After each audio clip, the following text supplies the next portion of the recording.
اعوذ باللہ السمیع العلیم من الشیطان الرجیم بسم اللہ الرحمن الرحیم۔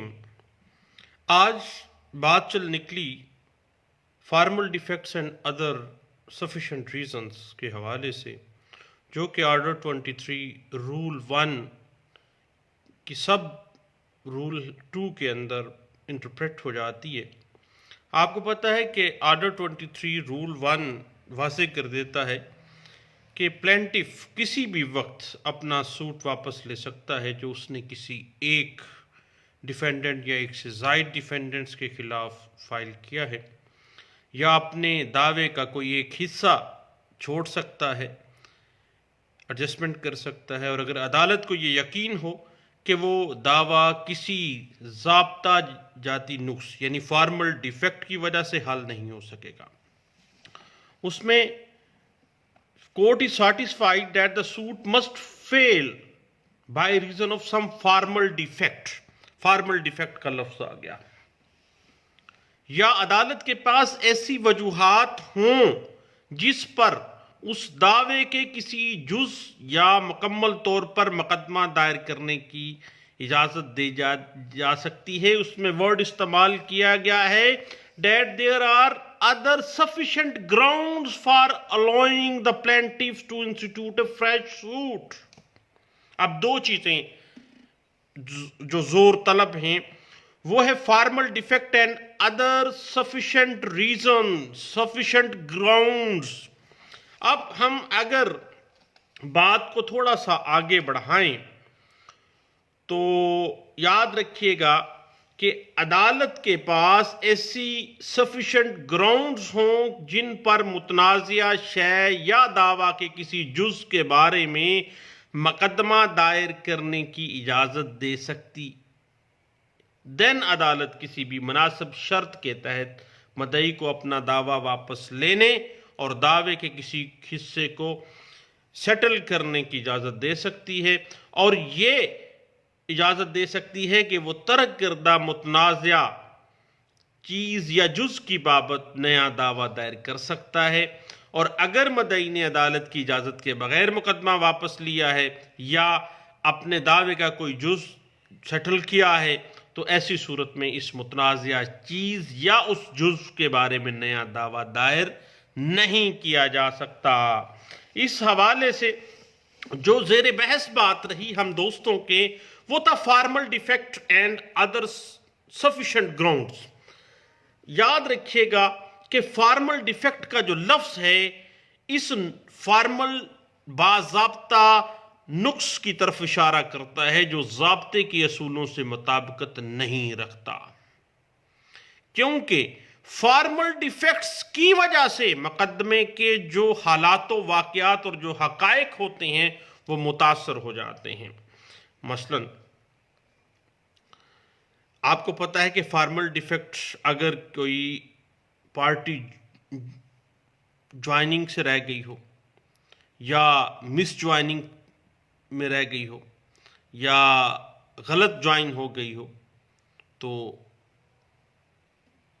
یہ ایک ایسا فارمل ڈیفیکٹ ہے جس کی بنیاد پر کسی بھی دعوے کو خارج کیا جا سکتا ہے۔ اب یہ فارمل ڈیفیکٹ آ گیا۔ فارمل ڈیفیکٹ کو درست کرنے کی اجازت اس طرح دی جا سکتی ہے کہ پلینٹ کے اندر ترمیم کرنا جو ہے وہ اس حد تک ہو کہ اس سے روٹ آف دا سوٹ جو ہے وہ متاثر نہ ہو۔ اس حوالے سے 1986 CLC پیج 13 ہمیں انٹرپریٹ کرتی ہے اور یہ بیس کرتی ہے PLD 1966 Karachi high court page 356 پہ، اور PLD 1982 سپریم کورٹ پیج 254 جو ہے وہ ہمیں اس بات کی انٹرپریٹیشن دے دیتی ہے۔ اس کے بعد جو ادر سفیشینٹ ریزنز ہیں، معقول وجوہات کی تعبیر جو رول 1 کے سب رول 2 اس کی کلاس A میں جو ہے کوئی سفیشینٹ ریزن مناسب وجوہات جو ہیں وہ عدالت اڈاپٹ کر سکتی ہے۔ اب اگر ہم دیکھنا چاہیں فارمل ڈیفیکٹ کی حوالے سے اس کی کیا میننگ، لیگل میننگ کیا بنتے ہیں. Term formal defect refers to a defect in the form prescribed by law, and it always gives liberal meaning. Defect should be such as may not be going to the root of the case or affecting its merits. یعنی نہ ہی مقدمے کی route کو disturb کر رہے ہوں اور نہ ہی مقدمے کے میرٹس کو ڈسٹرب کر رہے ہوں. ان کو ہم کیا کہیں گے؟ Formal defect. اس حوالے سے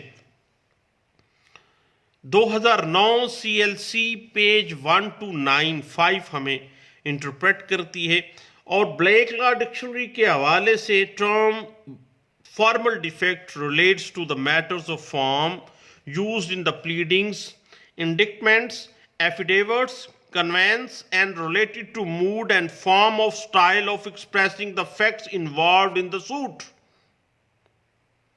اور اس بات کو پاکستان میں ایک کیس لا میں باقاعدہ انٹرپریٹ کیا گیا، جو کہ 1986 سی ایل سی پیج 1316 میں انٹرپریٹ کیا گیا، اور اس کے بعد ایک وضاحت کر دی گئی کہ permission can only be granted to remove a defect which is apparent or formal.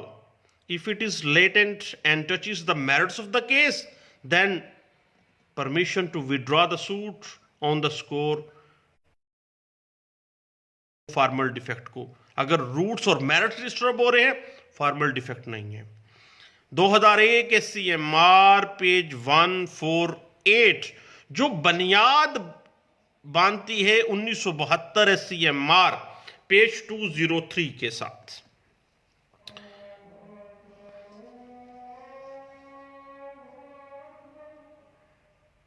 تو دوستو اذان کا وقت ہوا ہے، دوبارہ ملتے ہیں. Thank you.